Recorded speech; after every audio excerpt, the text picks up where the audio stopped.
Hey, good morning, everyone, and welcome to the UroPatient podcast. I'm your host, Vic Sinise. And if you're watching us on YouTube or Facebook, hit that subscribe button, hit that like button. If this is your first time joining us on UroPatient, be sure to check out our website at UroPatient.com to learn more about the show. Also, the best place to go to get all of our free downloads, our handouts, they're available for you right at our website. We got a great episode for you today. We're going to talk about PSA. Is that your check engine light that's on? So we're going to do a quick deep dive into what the PSA is and what we need to know about that. So as we know with PSA, it's found in all normal prostate cells. And I used a box here as my example because the prostate cancer, if you look under a microscope as a biopsy sample, they kind of look like boxes. And we know that normal cells have PSA, prostate cancer cells have PSA. So PSA comes from all these places. The nice thing is it's found in the blood, so it's simple enough to just do a quick test where we just draw some blood. And we've come up with what we consider our normal range. So anything that was greater than 4 was considered too much PSA. So we know that the cells are not perfect in holding PSA, so they do leak a certain amount into the blood.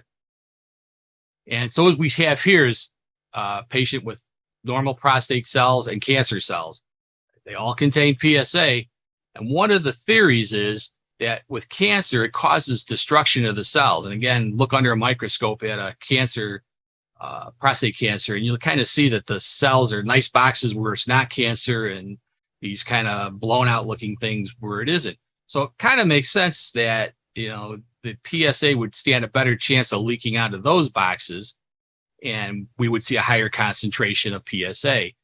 And that's exactly why we see that.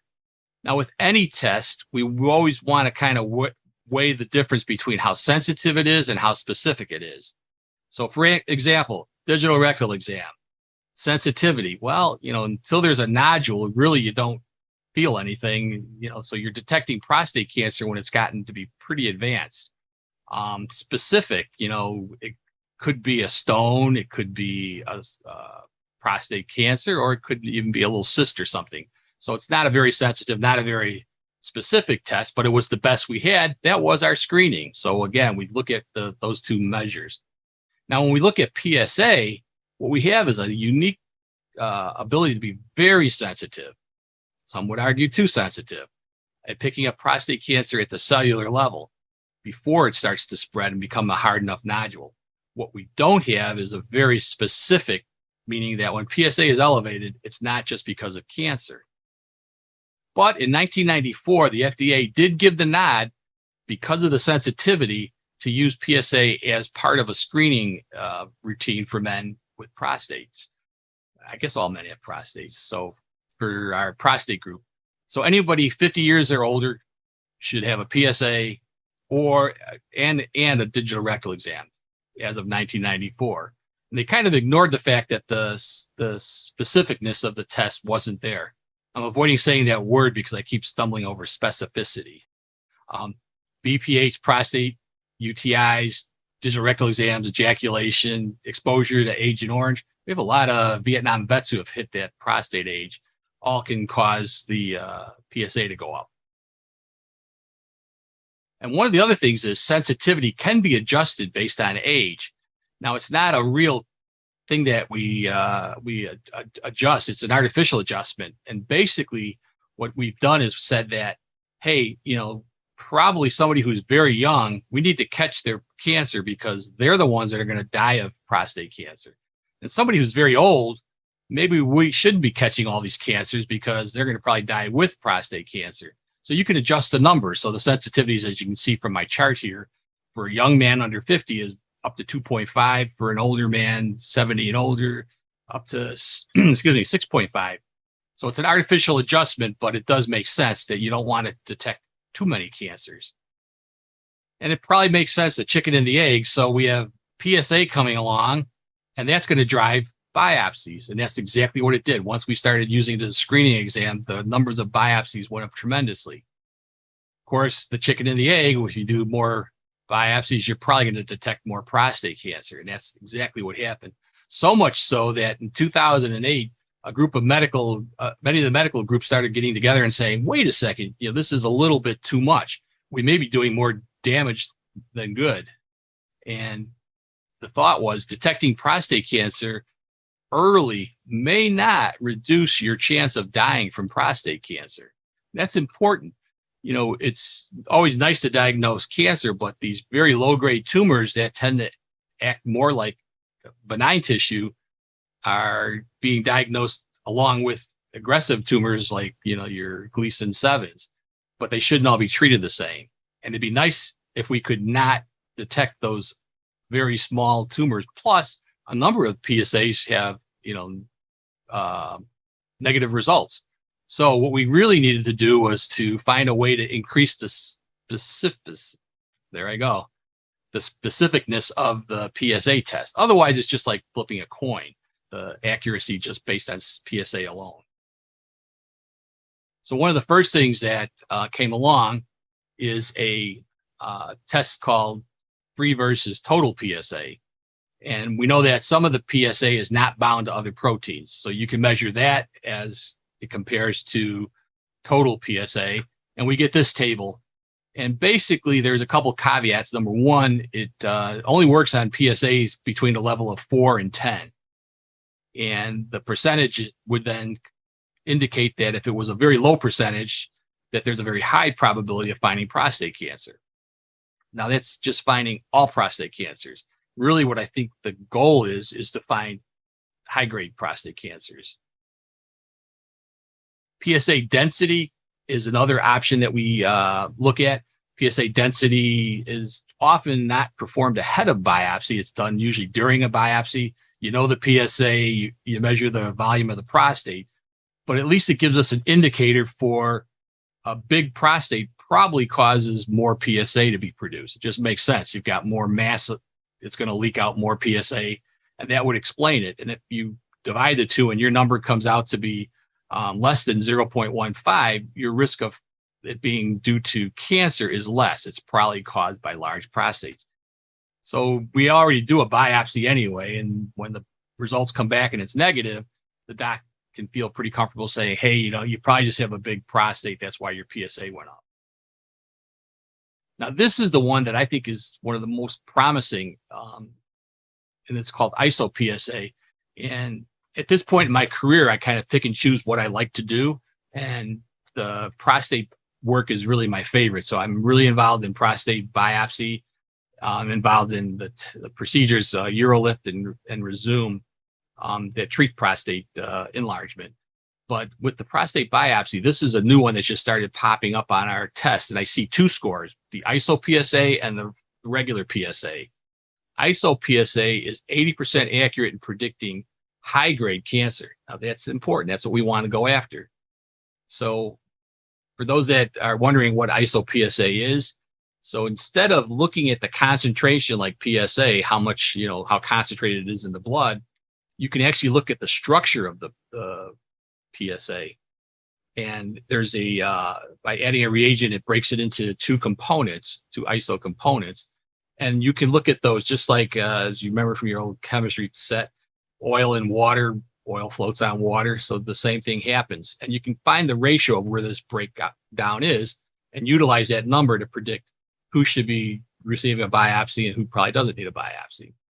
So if you have an ISO-PSA less than 6, you have a 90, fortunately, believe it or not, part of my screen is cut off, chance of having high-grade cancer. I think it's a 92% chance. And if you have a PSA that's above 6, then you have about a 50% chance of having high-grade cancer. I'm sorry, the one I can't read the whole thing, is you have a ISO-PSA less than 6, you have a 92% chance of not having a high-grade cancer. I hope I didn't confuse people. It's above 6. So what's happened now is when I see patients for prostate biopsy, I'm seeing a PSA of 10 and an ISO-PSA of 7. The 6, 5, 4, 3s, they're not even showing up. And since it is highly accurate, it's reasonable. And as somebody who has to have a PSA every year, I can tell you that if my PSA was elevated, I'd want to know my ISO PSA. To complete it, 4K score is another test. It's using prostate-specific biomarkers. It uses 4, thus the 4K score. Total PSA, free PSA, intact PSA, and human kallikrein 2. Urinary biomarkers are another thing that we looked at. So some updates since talk on PSAs. Couple things that are new. So if you have an elevated PSA, a lot of times now it makes sense to not go on to a biopsy right away, but talk to your doctor about repeating it. They found that a repeat PSA can actually come back down to normal in 25 to 40% of patients upon retesting. So your first things you should do if your PSA is elevated is recheck it. And other things that we've done in the past that we really don't suggest doing anymore are treating patients with antibiotics in case it was an infection, unless they really have a sign of an infection. You may have heard somewhere that if you ride your bicycle or if you had a recent digital rectal exam, that may change your PSA. It's not. Sex right before the PSA test is probably also not going to have much effect on the numbers. So things that we thought about. Also, the old dogma of having a PSA done as 4 being the magic number is kind of disappeared. Now we're looking at other things such as age and health risks that may say that the PSA of 4 is probably too high for patients that are young and too low for patients that are old. Remember, Moses didn't bring down a third tablet saying, hey, PSA of 4.0. Also, there's no good evidence that we should be starting the screening of patients before the age of 45 unless you're in a high-risk category. Black folks are more risk. Black individuals are at a higher risk than white. They have a twofold higher risk of death. So the recommendation is starting screening earlier for them. Also, patients with less than a 10-year life expectancy probably don't need to even be screened anymore. And there was a test where we used to look at the rate at which your PSA went up called PSA velocity. Not such a good indicator anymore. We found that mostly that was an indicator of a presence of inflammation of the prostate. So some changes here. So really what's changed the most is we're trying not to overdiagnose prostate cancers that are what we call low-grade tumors, or we score them at what's called Gleason grade 6. Those are tumors that normally don't need to be treated because they don't tend to cause any problems with your life. Now, this is something you need to discuss with your doctors. The biggest change is discussion. This is something you need to sit down, have a good long talk with your physician about what my risks are. There's even this calculator that they can use. If your doctor hasn't tried it, you can ask them about it. You can ask your doctor about this prostate cancer trial risk calculator. You put in some basic information into the calculator about your race, your age, your PSA, family history, digital rectal exam. We talked about that free PSA. So that should be in there. All that information is entered in, and this calculator will then spit out a number. And based on that number, we can kind of tell you what your risk of finding cancers that are there versus not finding cancer. And the red ones are the ones that we need to treat. The yellows aren't, because early prostate cancers can be just followed and not treated. So that's really been the big change. And this is something that we should look at more closely with PSAs.